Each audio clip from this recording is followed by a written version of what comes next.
Today I made a copycat recipe for Starbucks pumpkin bread. You have to try this recipe. It is so unbelievably yummy. The ingredients you will need is 1.5 cups of flour, a cup of sugar, 1 teaspoon baking soda, 1 teaspoon kosher salt, 2 teaspoons of pumpkin pie spice. You will need 2 eggs, 1 cup of pumpkin puree. This is some fresh pumpkin puree that I made.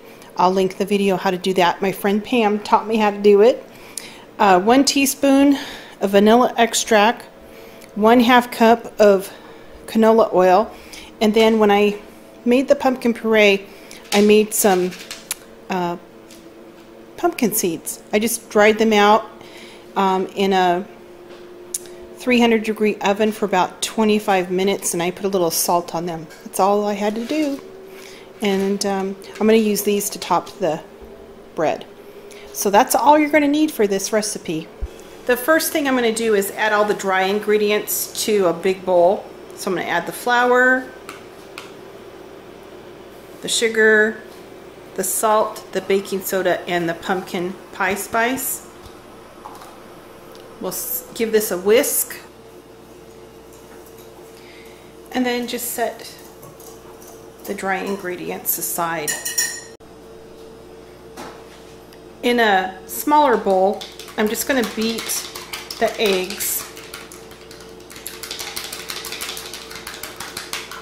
and add them.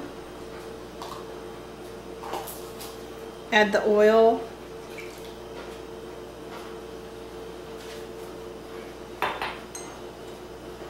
The extract and the pumpkin.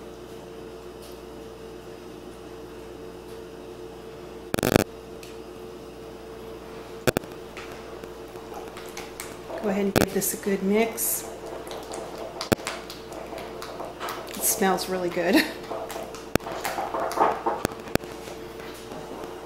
And this recipe could not be simpler.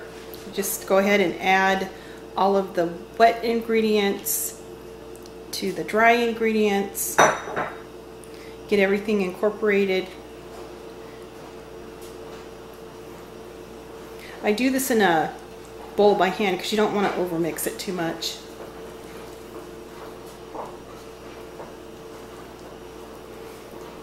You can really smell the pumpkin pie spice now.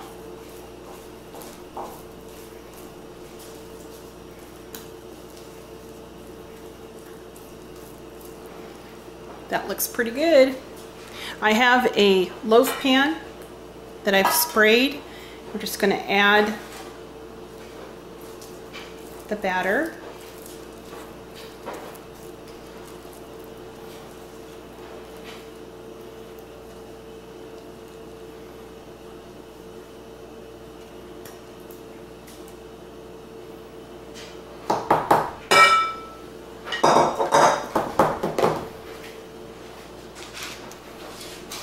Then I'm just going to sprinkle the top with a few of these pumpkin seeds.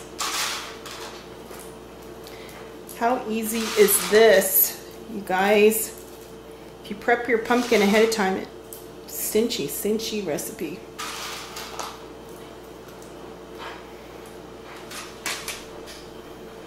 I'm just going to use my spatula to kind of gently press some of those seeds. Perfect. Okay, now we're just going to get this into a 350-degree oven for 50 to 60 minutes. I baked the bread for 55 minutes and it seems like it came out pretty perfect.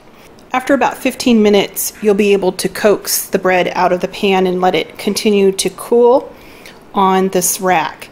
And let it completely cool before you slice it. That would be a recommendation because I've done the other and it hasn't worked out so good, but let it cool, as hard as it may be. I just wish you guys could smell this. That would be it. You would run to the store, get the pumpkin, and make it. It's so yummy.